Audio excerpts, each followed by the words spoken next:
Opetaia is fighting Claudio Squeo in May. Now, who's going to win this fight? Well, first of all, who's going to win this fight? Let's take a look at their latest performances. In which Opetaia fought Jack Massey. In which Opetaia started off great, put a lot of punishment on Jack Massey, and Jack's team seeing enough and stopped the fight in round 6. Now,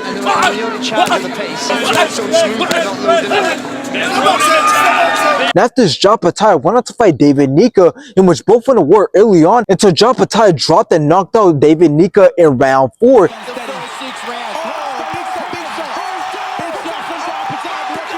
Now let's take a look at Claudio's latest performances, in which he fought Nicholas Rasanen, in which both started off great, both went back and forth, both had some great shots, but Claudio won by decision. Now after this, Claudio went on to fight Orlando Estrada, in which both started off very fast, landed some great combinations, but Claudio outlanded Orlando and Claudio won by decision. Now this fight is obviously not the fight that we want to see, but this fight is going to help Opetaia stay active, since he said that he's not going to wait around to fight all these guys who are trying their best to avoid him. He's going to show everybody that he stays ready and that he's ready to collect all the belts by staying active. But now let's take a look at Claudio Squeo. Well, he's 34 years old and stands with an undefeated record of 17 wins with 9 knockouts, and he's been staying active since his last 2 fights were last year. So on paper, he does seem to be a pretty solid opponent. But when seeing Claudio Squeo fight and when comparing him to Opetaia, I think it's obvious why you can see that this is just another fight for Opetaia, because Claudio Squeo is 5'10", so he's on the smaller side for being a cruiserweight, and that's why he's a pressure fighter, because he can't have any success if he tries to box with anybody who's bigger than him. He just looks towards closing the distance and letting off a bunch of shots on the inside to the body and upstairs, especially that right hand. That right hand is his biggest weapon whenever he does close the distance.